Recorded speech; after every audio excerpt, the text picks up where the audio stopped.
Hello, future global leaders. My name is Lian, and BSIS 2-AS1 would like to welcome you to ISAIA 26 Diplomatic and Consular Practices.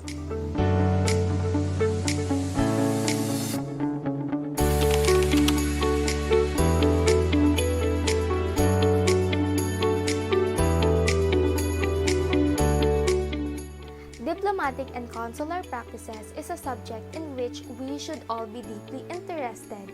As an overview of what you can expect from this course, in this video, you will learn about some important lessons in diplomacy, and these are the definition of diplomacy, some example scenarios wherein diplomacy is used, the importance of diplomacy, the difference of old and new diplomacy, what is a diplomat, and the functions of diplomats in foreign service.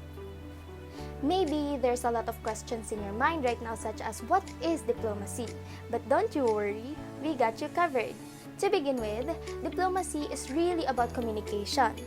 Diplomacy is a way or act to pursue a state, group, or an individual's objective through the use of negotiation, dialogue, or any other technique that promotes peaceful relations. Here are some examples wherein diplomacy is used in different groups such as states, companies, groups, and individuals. Diplomats' key responsibilities include representing and protecting the sending state's interests and citizens, initiating and facilitating the strategic agreements, treaties, and conventions, promoting information, trade and commerce, technology, and friendly relations. So in attaining this, for example, the United States and the Philippines also sign agreements in customs and administrations and trade facilitations in 2010. From the Philippines to the US, we need to address the bilateral issues and coordinate on the bilateral.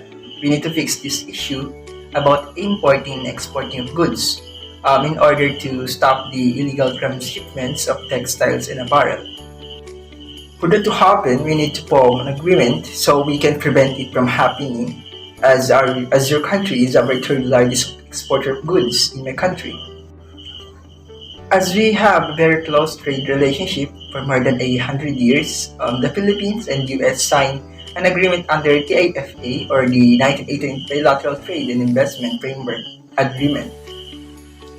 Under the TIFA, the United States and the Philippines have signed agreements on custom administration and trade facilitation in 2010, cooperation in stopping illegal transshipments of textiles and apparel in 2006, and implementation of minimum access of commitments by the Philippines in 1998.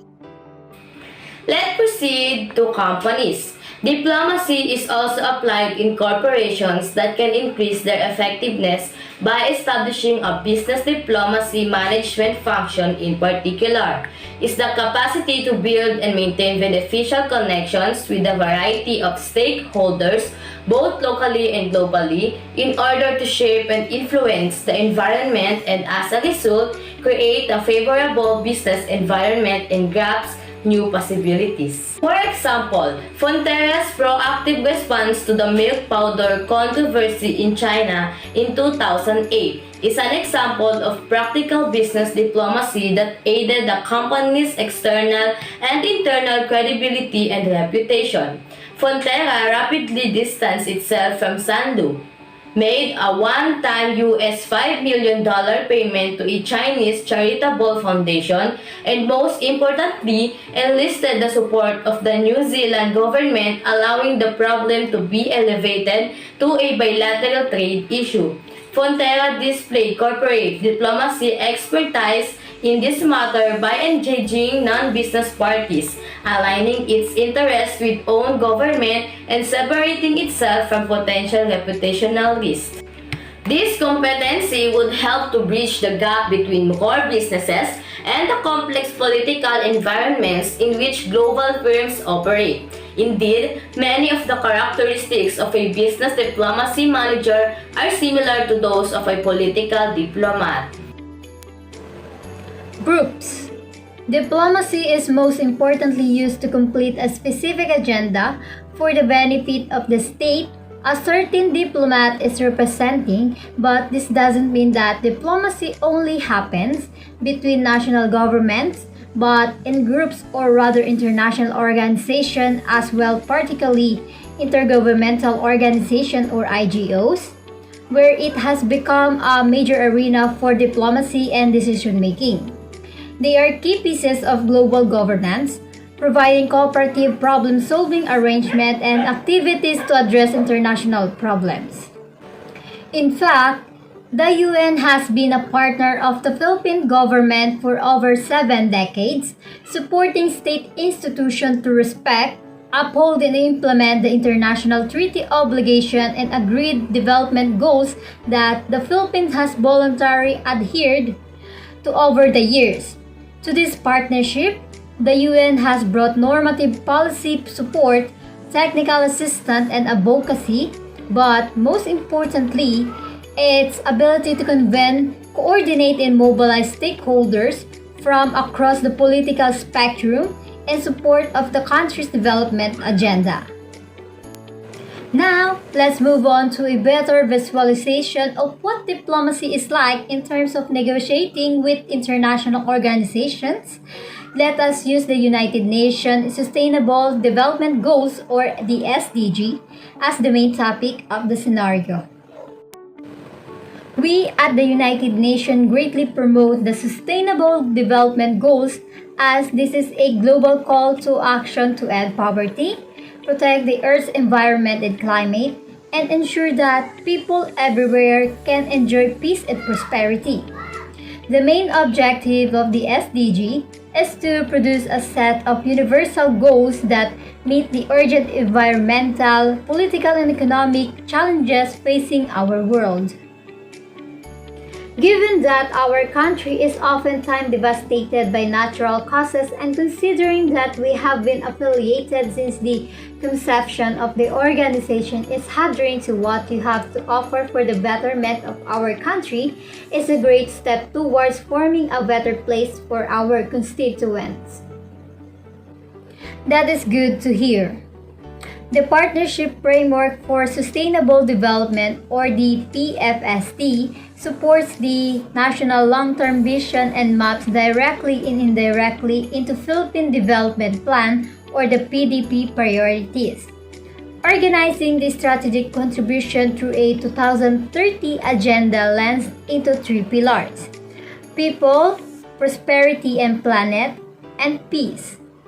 It builds on decades of close cooperation between the Philippines and us, the United Nations for the achievement of national and global development objectives, focusing on areas where our capacities, when working across mandates, will have the greatest impact to leave no one behind. As an initial investment in the longer-term UN support to 2013 agenda, this will recognize the strength and capacities of our country's government, and I believe this focuses on historically challenging areas that are foundationally to the SDGs to complement our country's led efforts towards acceleration. September 2015 will be the stepping stone for the Philippines. Individual diplomacy is often initiated by the individuals themselves, and we utilize branding methods to develop a better image of ourselves in the world. In an ideal world, branding generates widespread goodwill and encourages cooperation on a wide range of issues. It also aids in the preservation of long-term alliance relationships and the debunking of economy propaganda. Individuals involved in various techniques aim at achieving faster results. A category known as political advocacy will gain from it, unlike branding, which aims to influence long-term perceptions. Political advocacy efforts rely on public diplomacy to gain foreign support for short-term policy goals. Foreign publics may be influenced to favor or oppose foreign leaders. To give an example, We all know that throughout the Cold War, the US employed public diplomacy to persuade European audience that the fundamentals of diplomatic governance and capitalism were superior to sovereign alternatives. To refute its illusions about the West, the Voice of America aired straight into the Warsaw Pact countries of Eastern Europe. As a result, states may find themselves in situations where they must swiftly persuade foreign audience to adopt costly military plans. Foreign leaders may wish to help with alliance plans, but they are afraid of home retaliations if they consent to controversial moves. In these circumstances, public diplomacy may be able to assist those leaders in cooperating by decreasing the prospect of domestic retaliations. Diplomacy is an important part of international relations. As we've seen, while it is frequently used to benefit certain countries or administrations, the final result is a more peaceful global community.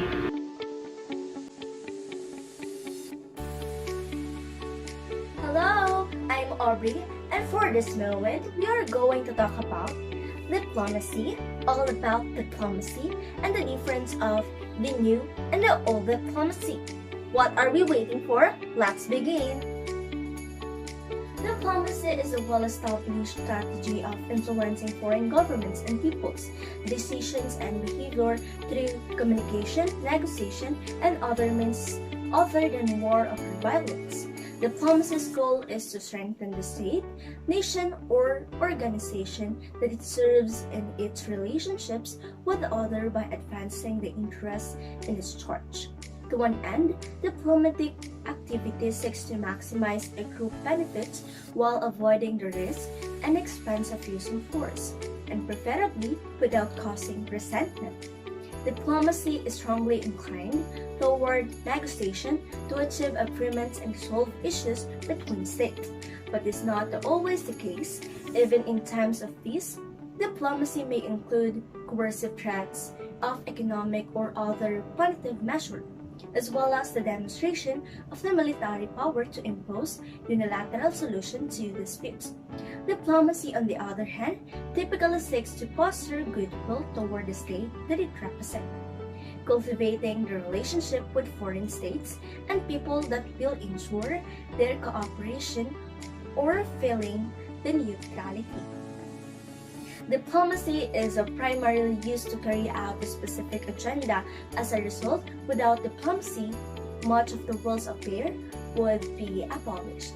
International organization would cease to exist and the world would be perpetually at war, which certain countries can coexist peacefully because of diplomacy. What is old diplomacy? Let us begin. It's a traditional form of diplomacy.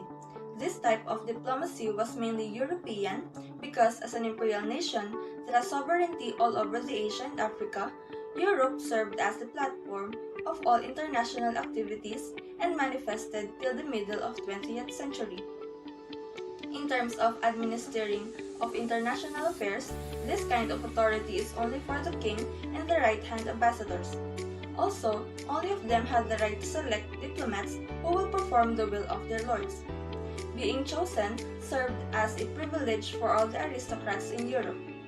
Diplomacy can be only performed by a class of professional diplomats that contain the following essential qualities of virtues: honesty, integrity, truthfulness, politeness, fairness, strict conformity to protocol, secrecy, total commitment to national interests and characterized by an air of aristocracy, nobility, and class consciousness.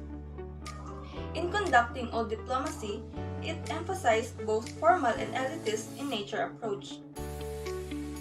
Old diplomacy is a secrecy class of diplomacy.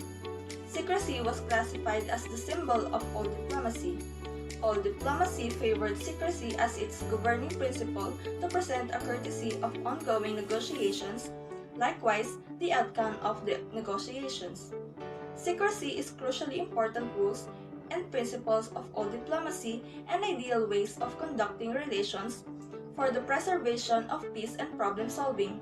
About the communications of diplomats, they communicated only with their counterparts in other countries. Now that you've learned about old diplomacy, let's move on into discussing new diplomacy. After this, you will be able to tell the difference between new diplomacy and old diplomacy. So, new diplomacy recognizes not just the role of the state actors but also the importance of the non-state actors in terms of contributing to the diplomatic dialogue. The new diplomacy expanded because it is no longer limited to bilateral participation in which only two states can participate in diplomacy or negotiations. Instead, it is more focused on multilateral participation and collective actions, wherein those states who is part of that agreement can work together to resolve disputes and create transnational issues such as climate change, environmental issues, etc. However, the question is, how did the new diplomacy started? So it began to be observed in the 1990s since it was believed that the previous system of diplomacy was the cause of the outbreak of the Cold War. In the beginning of the 20th century, the new diplomacy started and became popular because of globalization, which aided the development of communication, trade, mobility, international security, and migration for the new diplomacy. Remember, diplomacy is essential to our world.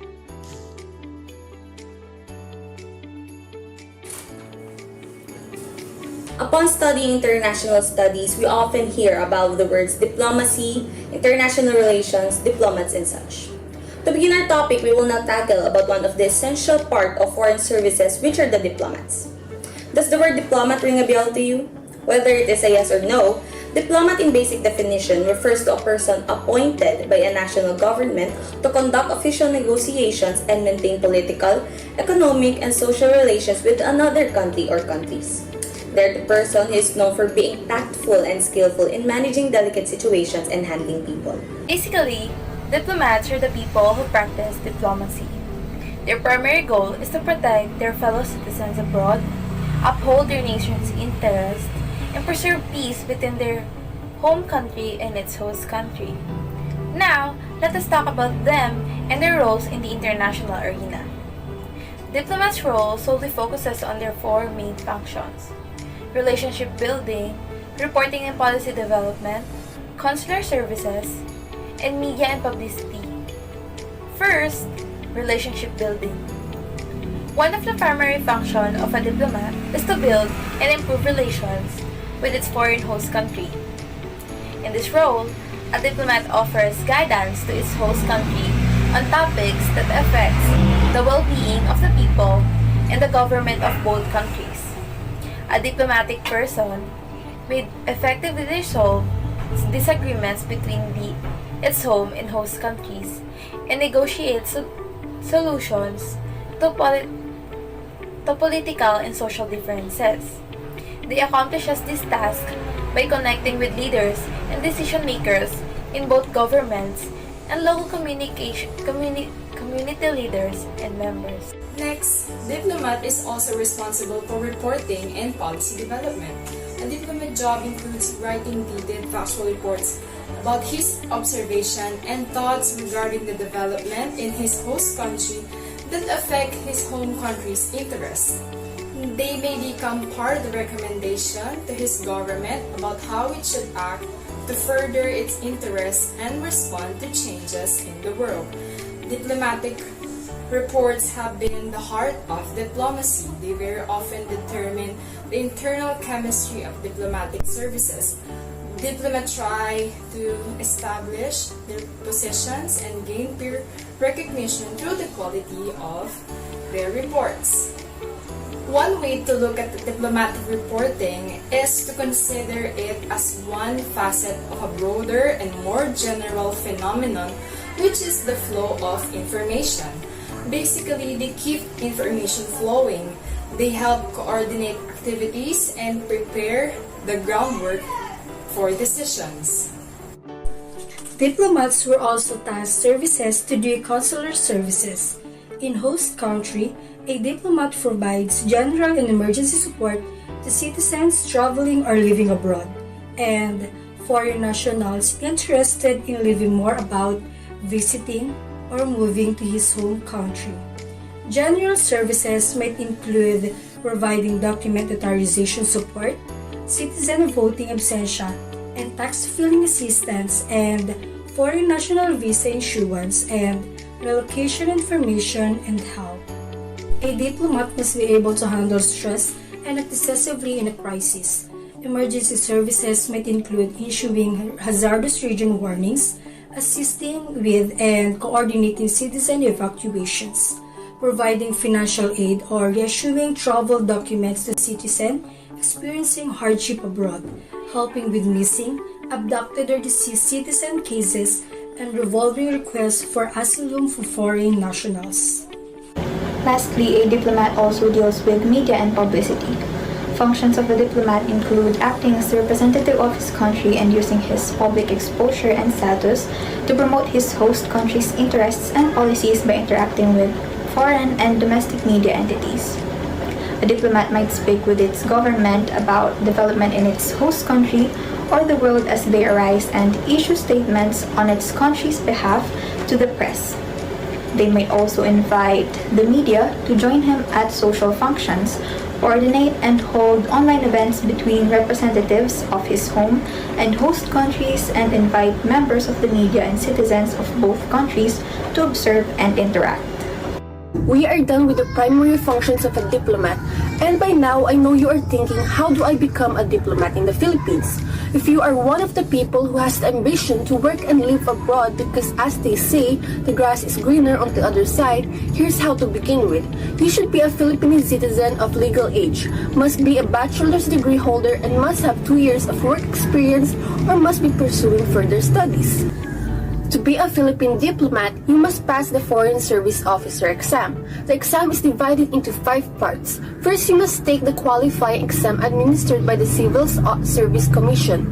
The second step is a preliminary interview with a panel of Foreign Service officers, which will evaluate your capabilities and potential to be a Foreign Service officer and ambassador of the Philippines. Though those sounds easy, well, brace yourself for the remaining rounds. The next one is an extensive written exam which includes questions in English, Filipino, Philippine political, economic, social and cultural conditions, international affairs, world history, and foreign language.